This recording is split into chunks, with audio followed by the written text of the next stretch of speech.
Hello बच्चों, आज की क्लास में आपका स्वागत है। आज हम चालुक्य राजवंश के बारे में पढ़ेंगे। इस वीडियो में हम चालुक्य की तीनों शाखाओं बादामी के चालुक्य, जिन्हें वातापी के चालुक्य भी कहा जाता है, वेंगी के चालुक्य व कल्याणी के चालुक्यों के बारे में विस्तार से पढ़ेंगे। चलिए टाइम न वेस्ट करते हुए वीडियो को स्टार्ट करते हैं। चालुक्य वंश। भारतीय इतिहास में चालुक्यों को 3 भागों में बांटा गया है: बादामी या वातापी के चालुक्य, कल्याणी के चालुक्य और वेंगी के चालुक्य। चालुक्यों ने दक्षिण भारत व उत्तर दक्षिण भारत पर शासन किया। चालुक्य कदम वंश के सामंत थे। चालुक्यों की प्रारंभिक शाखा बादामी या वातापी थी। इसके संस्थापक पुलकेशिन प्रथम को माना जाता है। पुलकेशिन प्रथम को अभिलेखों में हरित पुत्र कहा जाता है। पुलकेशिन प्रथम ने अपनी राजधानी बादामी को बनाया। पुलकेशिन की मृत्यु के बाद उसका पुत्र कीर्तिवर्मन प्रथम शासक बना। पुलकेशिन को मान्य पुत्र भी कहा जाता है। कीर्तिवर्मन के बाद उसका छोटा भाई मंगलेश 598 ईस्वी में शासक बना। यह एक शक्तिशाली शासक था। इसने कलचुरी शासक बुद्धराज को पराजित किया। मंगलेश ने गुजरात खानदेश और मालवा को अपने अधीन किया। मंगलेश के बाद पुलकेशिन द्वितीय शासक बना। यह भी एक कुशल योद्धा था। पुलकेशिन द्वितीय के अभियानों की जानकारी ऐहोल प्रशस्ति में मिलती है। ऐहोल प्रशस्ति की रचना रविकीर्ति ने की। रविकीर्ति पुलकेशिन द्वितीय का दरबारी कवि था। पुलकेशिन ने पल्लव वंश के शासक महेंद्र वर्मन को पराजित किया था। पुलकेशिन ने लाट, मालवा और गुर्जर को पराजित किया। दक्षिण भारत को अपने अधीन कर लिया। दक्षिण भारत को विजित करने के बाद पुलकेशिन ने उत्तरी भारत को अपने साम्राज्य में मिलाने के उद्देश्य से हर्ष से युद्ध किया। जिस समय पुलकेशिन द्वितीय दक्षिण भारत पर शासन कर रहा था, उस समय उत्तर भारत पर हर्षवर्धन का शासन था और हर्षवर्धन भी दक्षिण की ओर साम्राज्य को अपने साम्राज्य में मिलाना चाहता था और पुलकेशिन भी उत्तर भारत को अपने साम्राज्य में मिलाना चाहता था। इस वजह से दोनों के बीच युद्ध होना स्वाभाविक हो गया और दोनों ने 630 ईस्वी में नर्मदा नदी के तट पर युद्ध किया, जिसमें पुलकेशिन द्वितीय विजय हुआ और हर्षवर्धन की हार हुई और वह मृत्यु को प्राप्त हुआ। 630 ईस्वी में नर्मदा नदी के तट पर पुलकेशिन द्वितीय और हर्षवर्धन दोनों के बीच युद्ध हुआ, जिसमें हर्षवर्धन की हार हुई और वह युद्ध में मारा गया। पल्लव शासक महेंद्र वर्मन को पराजित करने के बाद पुलकेशिन ने उसके पुत्र नरसिंह वर्मा से युद्ध किया। नरसिंह वर्मा ने लंका के राजा मान वर्मा की सहायता से पुलकेशिन को पराजित किया और नरसिंह वर्मन ने वातापी कोण की उपाधि धारण की। इस युद्ध में पुलकेशिन मारा गया। इस प्रकार पुलकेशिन का अंत हुआ।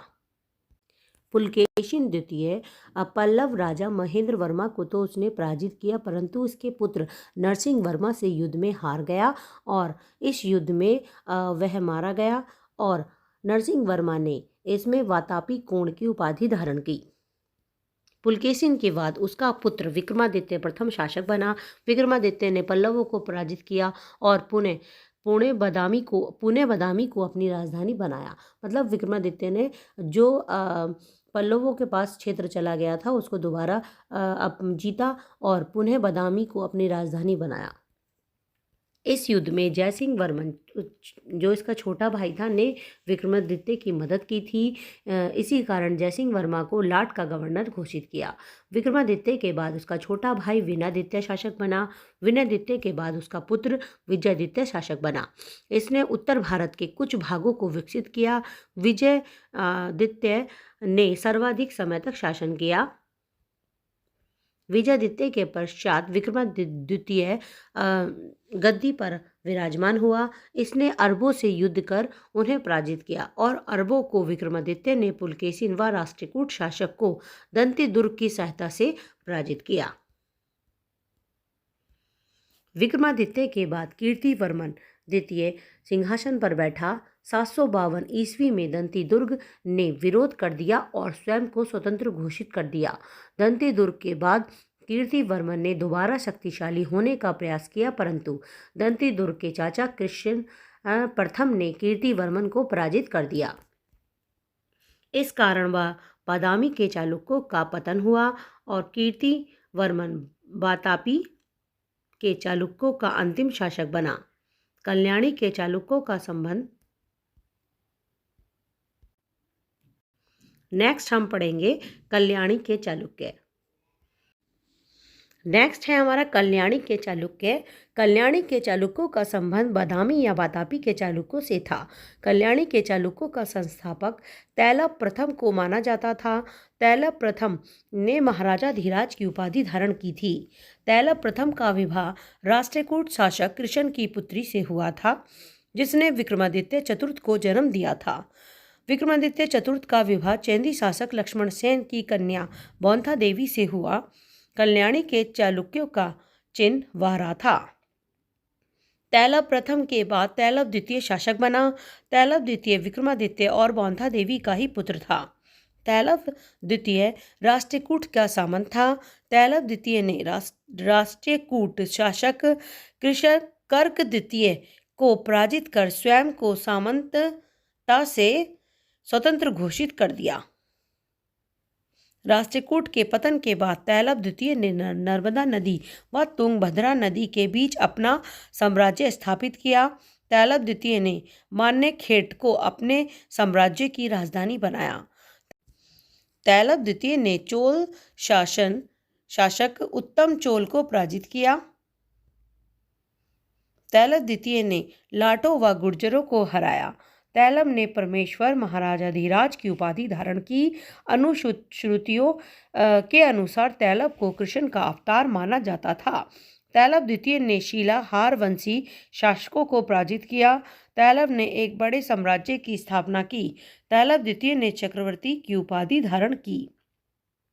तैलभ द्वितीय का विवाह जक्वे नामक कन्या से हुआ।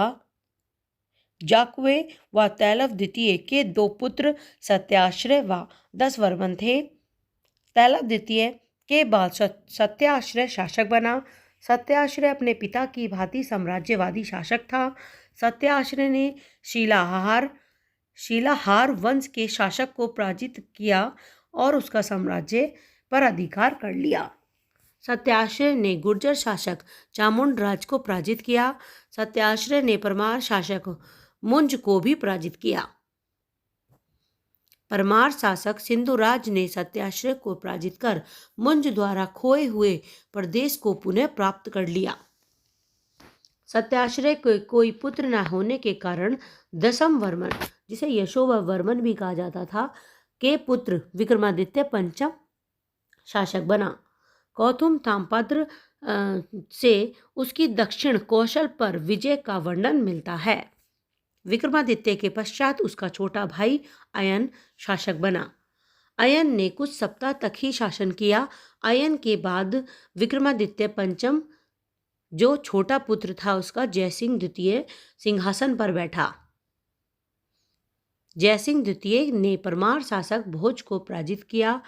लाट व गुर्जर प्रदेश को पुनः अपने साम्राज्य में मिला लिया। 1024 ईस्वी में भोज व जयसिंह के बीच युद्ध हुआ। जयसिंह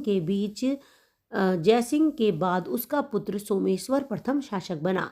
सोमेश्वर की गणना चालुक्य वंश के सबसे प्रतिभाशाली शासकों में की जाती है। सोमेश्वर ने चोल शासक राजेंद्र चोल को कोप्पम के युद्ध में पराजित किया। सोमेश्वर ने कल्याण नामक एक नगर बसाया। विल्हड़ के अनुसार कल्याण नगर को सजाया, जिससे वह संसार का सर्वश्रेष्ठ नगर बन सके। सोमेश्वर ने मान्यखेट से बदलकर अपनी राजधानी कल्याणी को बनाया। यह एक वीर व कला प्रेमी शासक था। अनेक संघर्ष के कारण सोमेश्वर प्रथम ने आत्महत्या कर ली। सोमेश्वर प्रथम की मृत्यु के बाद इसका पुत्र सोमेश्वर द्वितीय व भाई विक्रमादित्य के बीच संघर्ष हुआ, जिसमें चालुक्य राज्य दो भाग में बंट गया। उत्तरी भाग पर सोमेश्वर द्वितीय व दक्षिणी भाग पर विक्रमादित्य का शासन रहा। कुछ समय पश्चात विक्रमादित्य ने सोमेश्वर को बंदी बना लिया और स्वयं सिंहासन पर बैठ गया। विक्रमादित्य ने विल्हड़ महाकवि को संरक्षण प्रदान किया। विल्हड़ ने विक्रमांगदेव चरित्र की रचना की। विक्रमादित्य षष्ठ ने 1076 ईस्वी में एक नवीन संवत की शुरुआत करी जिसे चालुक्य विक्रम संवत कहते हैं। विक्रमादित्य का मंत्री विज्ञानेश्वर था। विक्रमादित्य के बाद इसका पुत्र सोमेश्वर तृतीय शासक बना। सोमेश्वर तृतीय एक विद्या प्रेमी शासक था। सोमेश्वर ने मानो उल्लास पुस्तक की रचना की। इसकी युद्ध की तरफ कोई रुचि न थी, जिस कारण विष्णुवर्धन ने स्वयं को स्वतंत्र घोषित कर लिया और होयसल राजवंश की स्थापना की। अगर ये वीडियो आपको अच्छा लगा हो तो अपने दोस्तों के साथ इसे शेयर कीजिए। सोमेश्वर ने भूलोक कमल की उपाधि धारण की। सोमेश्वर तृतीय के बाद इसका पुत्र जगदेकलम शासक बना। इसके बाद इसका पुत्र तैलब तृतीय शासक बना।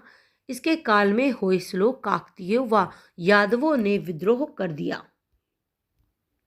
तैलब के बाद इसका पुत्र सोमेश्वर चतुर्थ शासक बना। यह कल्याणी के चालुक्यों का अंतिम शासक था।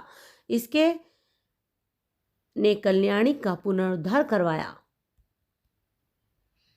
अगला है हमारा वेंगी के चालुक्य। जो ये टॉपिक है इसमें से एग्जाम में बार बार क्वेश्चन पूछे जाते हैं, तो हमने पूरा टॉपिक कवर कर दिया है। इससे अलग कोई भी क्वेश्चन नहीं आएगा, तो प्लीज़ एग्जाम में इस टॉपिक को पढ़ के जाएं। वेंगी के चालुक्य। वेंगी के चालुक्यों का संस्थापक विष्णुवर्धन को माना जाता है। कुबड़ा होने के कारण इसे कुब्ज विष्णुवर्धन कहा जाता था। इसने अपनी राजधानी वेंगी को बनाया।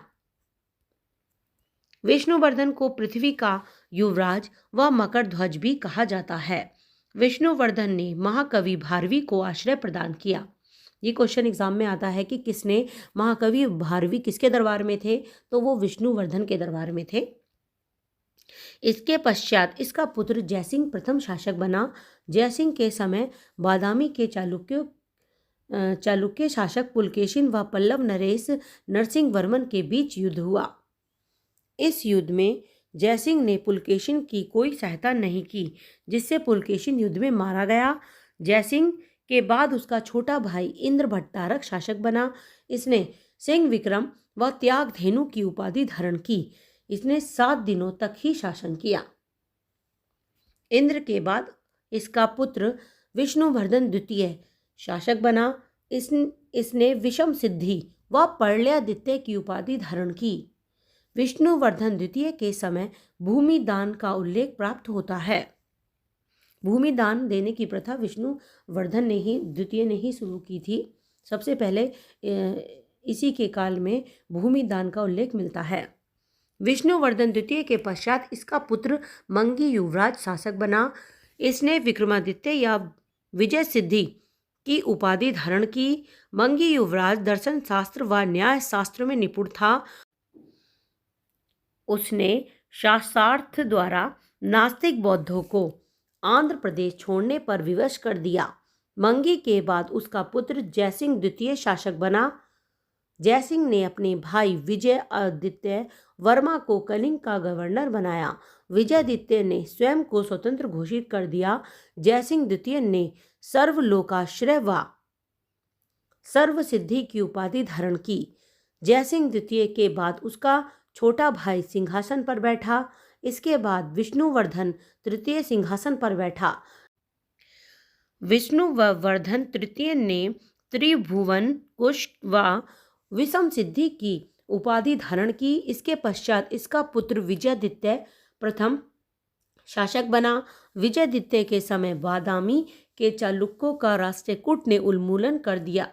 दंती दुर्ग ने राष्ट्रकूट शासक ने वेंगी नरेश विजयादित्य को पराजित किया और राष्ट्रकूट वंश की स्थापना की।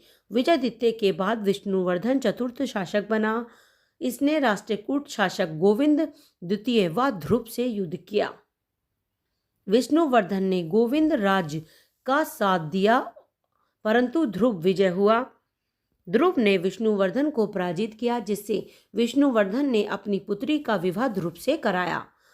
विष्णुवर्धन के बाद विजयादित्य द्वितीय शासक बना। विजयादित्य ने कली विष्णुवर्धन विषम सिद्धि सर्वलोकाश्रय की उपाधि धारण की। विजयादित्य द्वितीय के बाद विजयादित्य तृतीय शासक बना। यह एक शक्तिशाली शासक था। इसने पल्लव पांडवों को पराजित किया। इसने राष्ट्रकूट शासक कृष्ण द्वितीय को भी पराजित किया। इसके बाद कई छोटे राजा भी हुए जिन्होंने राज्य किया। वेंगी के चालुक्यों का अंतिम शासक विजयादित्य सप्तम था। वेंगी के चालुक्यों ने राष्ट्रकूट शासकों की अधीनता स्वीकार कर ली। इस प्रकार वेंगी के चालुक्यों के राजवंश का अंत हुआ। अगर ये वीडियो आपको अच्छा लगा हो तो अपने दोस्तों के साथ इसे शेयर कीजिए। Thank you.